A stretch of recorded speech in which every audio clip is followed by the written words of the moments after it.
भैया बहनों, कुछ भैया बहनों ने घर्षण से संबंधित जो आंकिक प्रश्न हैं उनमें कुछ प्रश्नों को पूछा है।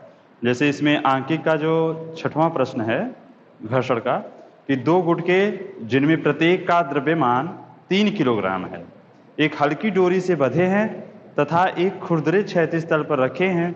जब एक गुटके पर 20 न्यूटन का क्षैतिज बल लगाया जाता है तो प्रत्येक गुटके में 0.50 मीटर पर सेकंड स्क्वायर का त्वरण उत्पन्न हो जाता है। डोरी में तनाव और घर्षण बल जो कि दोनों गुटकों पर समान है, ज्ञात कीजिए। अब देखिए यहाँ पे एक खुरदरे सतह पर दो पिंड हैं, दोनों का द्रव्यमान समान है और इनको एक डोरी से बांधा गया है। एक गुटके पर जब बल लगाया जा रहा है और वह बल है 20 न्यूटन का, 20 न्यूटन का क्षैतिज बल लगाया जा रहा है, तो ये दोनों गुटके गति करना प्रारंभ कर रहे हैं और इनमें जो त्वरण उत्पन्न हो रहा है वह त्वरण 0.50 मीटर पर सेकंड स्क्वायर का है। देखिए दोनों रस्सी से जुड़े हुए हैं, तो जो त्वरण पहले का वही दूसरे का है और ये जो त्वरण है ये 0.50 मीटर पर सेकंड स्क्वायर है। ठीक है, और प्रत्येक गुटके का द्रव्यमान 3 किलोग्राम प्रश्न में दिया हुआ है। ठीक है, तो इनका जो द्रव्यमान है m बराबर 3 किलोग्राम, दोनों का समान है। अब हमसे पूछा गया है कि इस डोरी में, जिस डोरी से बांधा गया उस डोरी में उत्पन्न तनाव ज्ञात करिए और दूसरा यहाँ पे घर्षण बल का मान ज्ञात करिए। और घर्षण बल दोनों में क्या है, समान है। अब ध्यान दें, जब हम इसे खींचेंगे तो डोरी में जो तनाव होगा तो इस डोरी के दोनों सिरों पर तनाव होगा और इस सिरे पे जो तनाव अगर किनारों पर अगर बात करें, कोई भी डोरी है जिसको अगर हम खींच रहे हैं तो किनारों पर जो तनाव होता है वह अंदर की ओर होता है और बीच के किसी बिंदु पर यदि हम तनाव देखें तो वह बाहर की ओर। तो इसका ध्यान रखेंगे। तो अब इस जो सिरा इसका इस पिंड से बंधा है उस पर जो तनाव होगा वह अंदर की ओर होगा, उसको हम लोग क्या मान ले, टी माने, तो दूसरे सिरे पर भी तनाव उतना ही होगा अंदर की तरफ।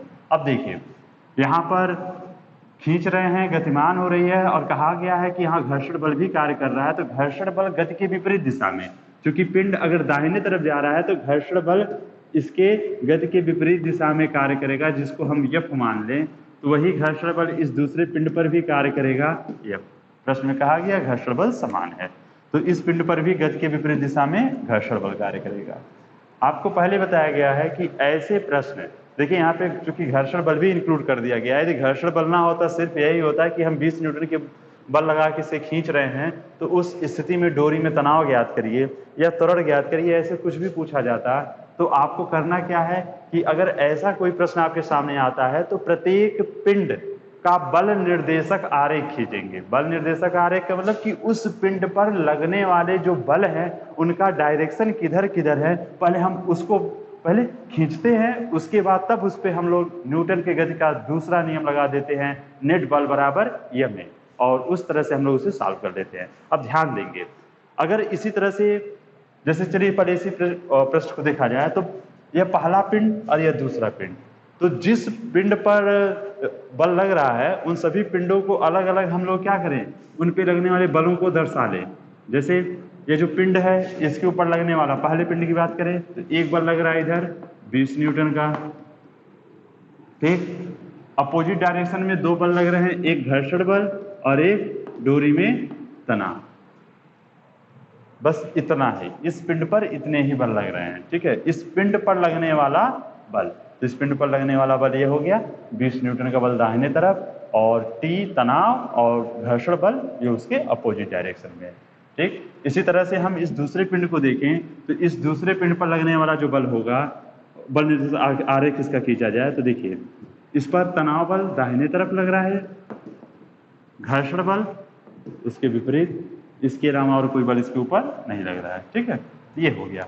अब सुनिए, हम लोग करते क्या है कि एक चीज हमेशा ध्यान रखिए कि जिस पर बल लग रहा है, ठीक, आगे जो पिंड है उसके पीछे दूसरा पिंड होगा, उसके पीछे अगर प्रश्न में तीसरा हो चौथा हो, तो सबसे पहले हम लोग लास्ट वाले पिंड का इक्वेशन लिखना शुरू करेंगे तो बड़ी सुगमता से हमारा हो जाता है काम।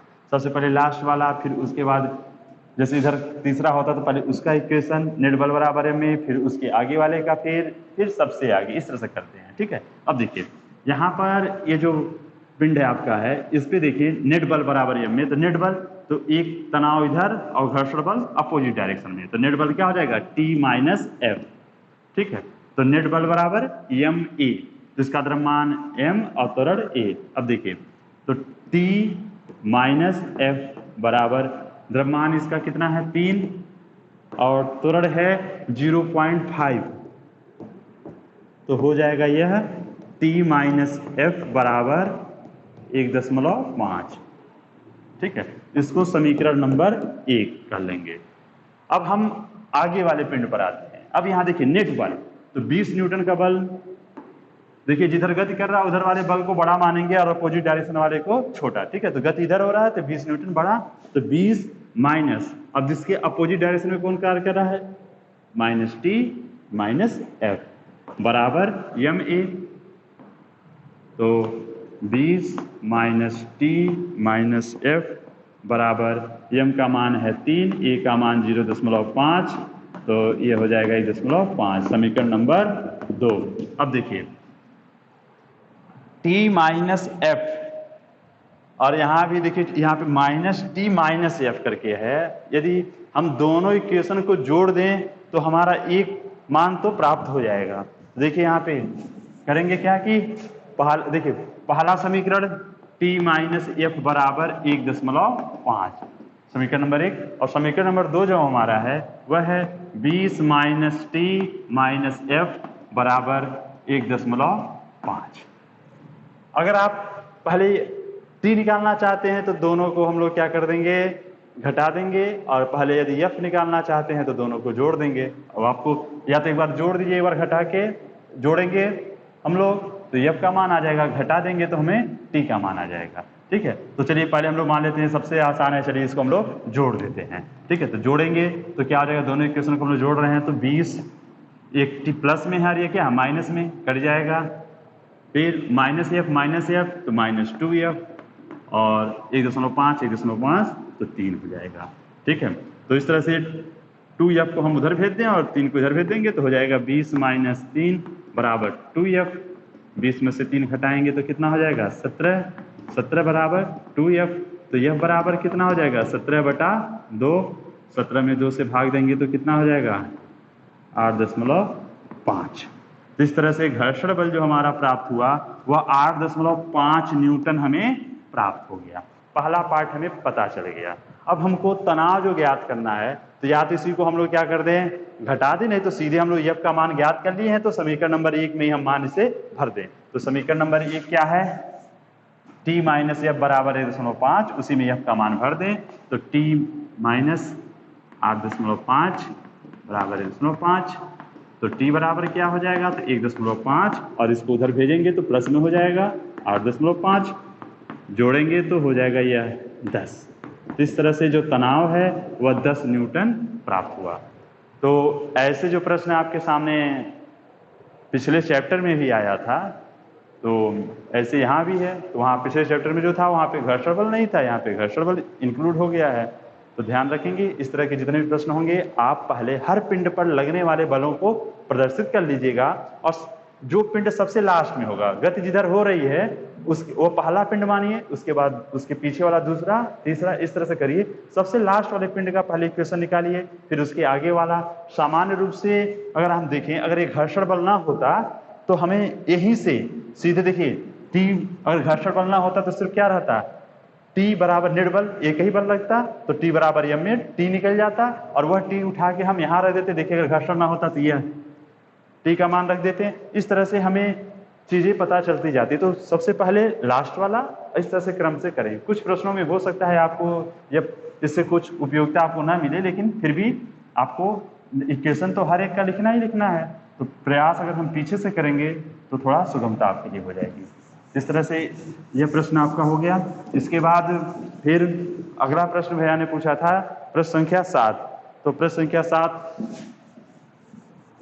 किताब आपके पास होगी, पढ़िए उसे और देखिए उसमें क्या दिया है। तो ध्यान दें, 7वां प्रश्न है कि एक कार सीधी सड़क पर 20 मीटर पर सेकंड की चाल से जा रही है और सड़क और कार के टायरों के बीच का जो घर्षण गुणांक है वह 0.4 है, वह न्यूनतम दूरी ज्ञात कीजिए जिसमें कार रुक जाए। तो एक सड़क पर एक कार जा रही है और कार का जो वेग है, प्रारंभिक वेग, वह वेग प्रश्न में दिया है 20 मीटर प्रति सेकंड। ठीक है। और सड़क और टायर के बीच का जो घर्षण गुणांक है, ठीक, तो वह घर्षण गुणांक हमारा हो गया, यदि चूंकि ये गति कर रहा है तो यहाँ पे हम लोग घर्षण गुणांक को 0.4 म्यू के ले लेंगे, 0.4 हो गया। ठीक है। अब ध्यान दें, पूछा गया है कि वह न्यूनतम दूरी ज्ञात करिए जिसमें कार रुक जाए। तो वह न्यूनतम दूरी को हम लोग मान लेते हैं कि वह यस दूरी चलने के बाद कार हमारी रुक जाएगी, मतलब उसका अंतिम वेग 0 है। तो इस स्थिति में हमें यस का मान ज्ञात करना है। तो जाहिर सी बात है कि यहाँ पर मंदन क्या है वह यदि हमें ज्ञात चल जाए तो हमारा काम हो जाएगा। तो घर्षण बल यहाँ पे मंदन का कार्य कर रहा है, तो घर्षण बल चूंकि देखिए यह बराबर एम में होता है, ठीक है, तो ए बराबर एफ बटा एम हो जाएगा।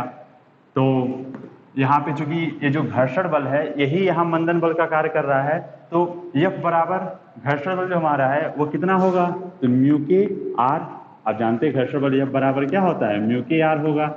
ठीक है, तो म्यू के आर अपान एम।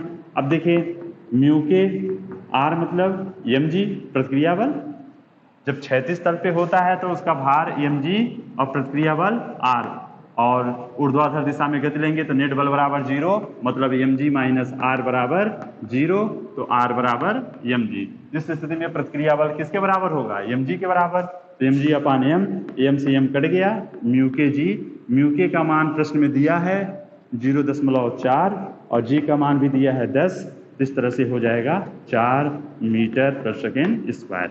अब हमको त्वरण पता चल गया कि मंदन कितना लग रहा है, तो 4 मीटर पर सेकेंड स्क्वायर।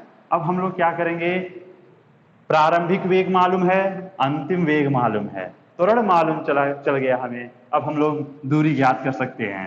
तो इसमें हम गति का तीसरा समीकरण लगा दें, वी स्क्वायर बराबर यू स्क्वायर प्लस 2as, क्योंकि हमें अंतिम वेग, प्रारंभिक वेग और त्वरण मालूम है, विस्थापन हमें ज्ञात करना है। तो अब देखिए अंतिम वेग जो इसका है वह 0, तो 0 का स्क्वायर, प्रारंभिक वेग u 20 है तो 20 का स्क्वायर, फिर चूंकि मंदन है यार हमारा इसलिए उसका चिन्ह क्या लेंगे, माइनस लेंगे, तो -2 × 4 × s।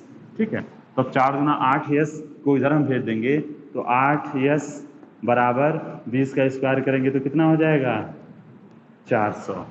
तो यस बराबर तो 400 बटा 8 से भाग देंगे 400 में, 8 × 45, इस तरह से 50 मीटर।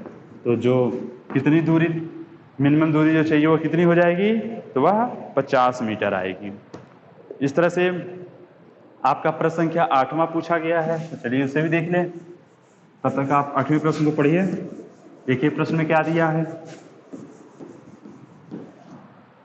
इसमें एक कार जो 7 मीटर पर सेकंड की चाल से चल रही है, ब्रेक लगाकर न्यूनतम दूरी 10 मीटर में रोकी जा सकती है।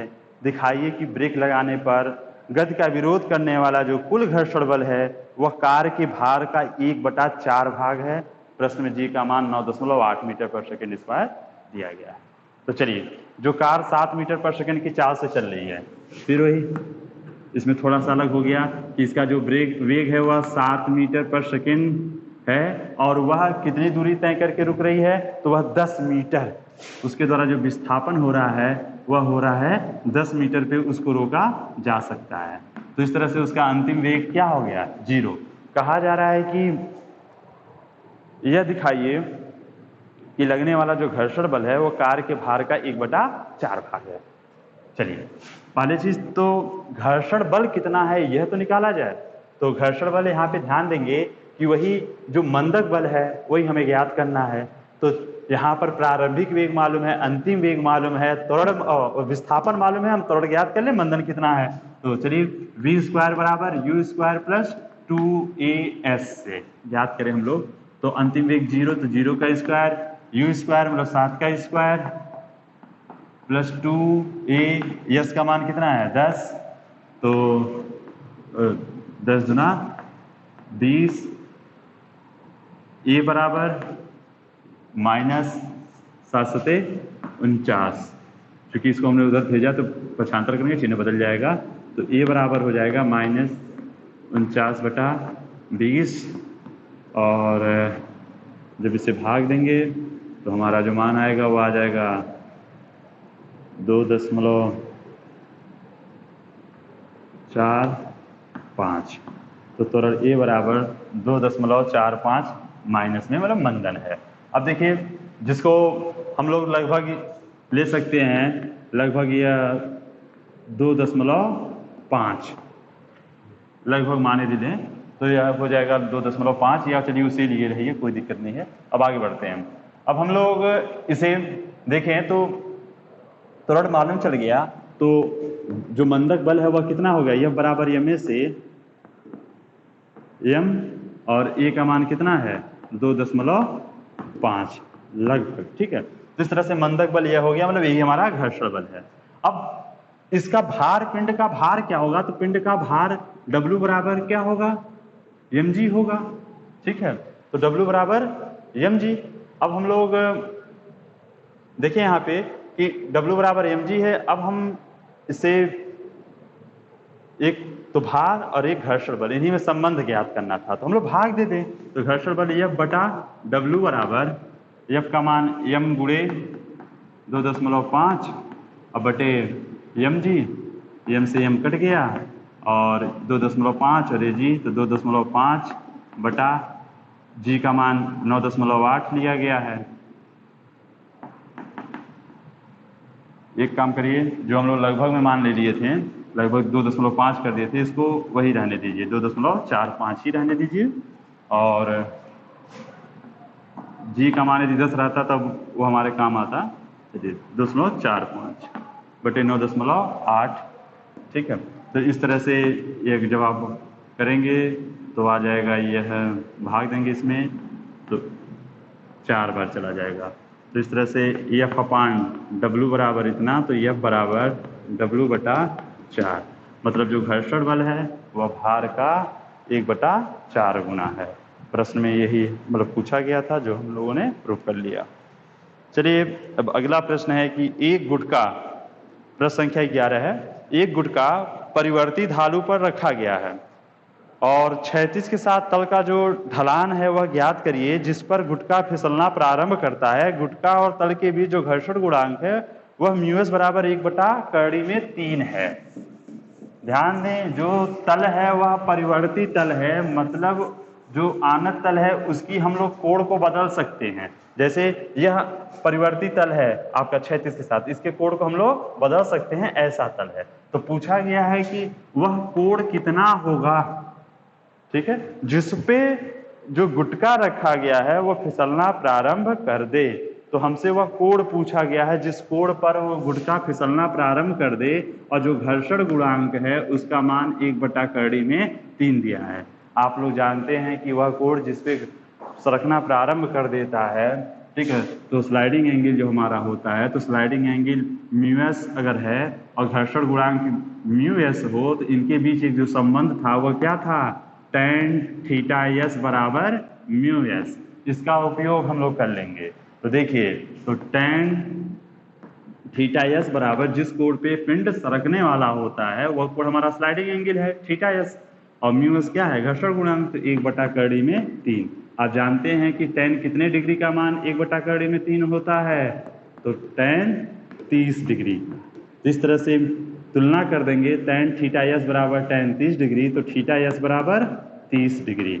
इसका मतलब कि उस जो आनत तल है उसका ढाल कितना होना चाहिए, तो क्षैतिज से 30 डिग्री पर होगा, तो गुटका सरकना प्रारंभ कर देगा।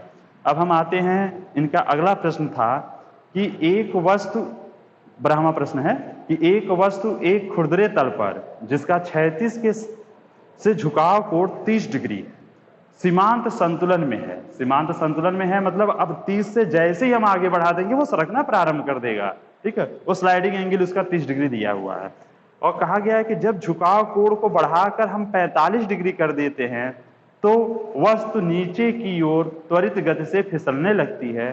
त्वरण ज्ञात करिए। हमको त्वरण ज्ञात करना है। तो चलिए, प्रश्न में जो दिया है कि 30 डिग्री के झुकाव कोण पर है तो सीमांत संतुलन में है, अर्थात थीटा बराबर अगर हम 30 डिग्री ले रहे हैं तो संतुलन में है, तो हम इस फार्मूले का उपयोग कर लेंगे। तो म्यू एस बराबर कितना आ जाएगा?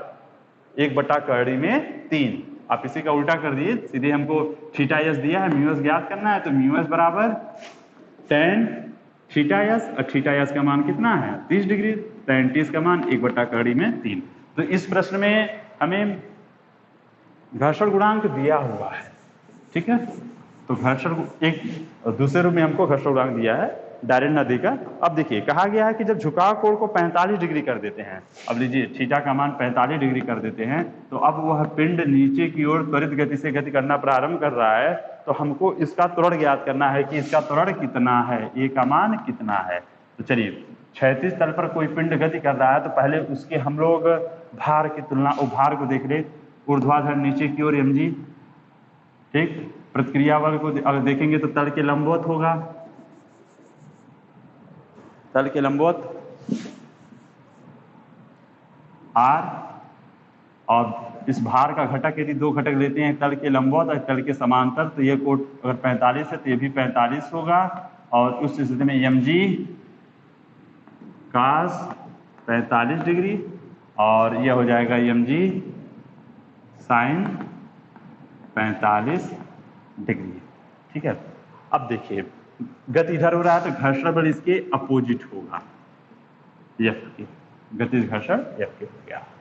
अब हम तल के लंबवत गति लेते हैं, तो तल के लंबवत कोई गति हो नहीं रही है तो त्वरण 0 होगा, तो नेट बल बराबर एम ए का उपयोग करेंगे, तो r minus mg cos 45 degree बराबर 0। तो r बराबर mg cos 45 डिग्री, cos 45 का मान 1/2 होता है। इस तरह से r का मान हमें पता चला। अब आगे बढ़ते हैं।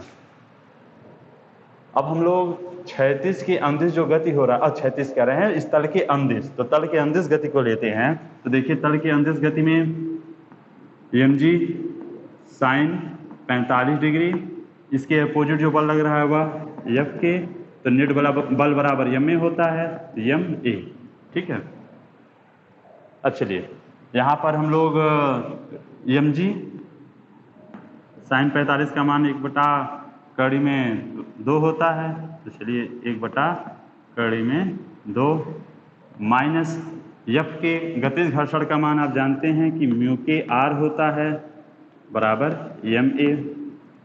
अब हम लोग इसे देखें तो mg/2 माइनस म्यू के का मान 1/3 हम लोग प्राप्त किए हैं, और r बराबर क्या होता है, तो r का मान है अभी हम लोग यहाँ पे प्राप्त किए हैं। इस कंडीशन में r बराबर mg/2 है, तो mg/2 बराबर ma। अब देखेंगे कि दोनों पक्षों में m है, तो m को हम कॉमन ले लेंगे, कट जाएगा।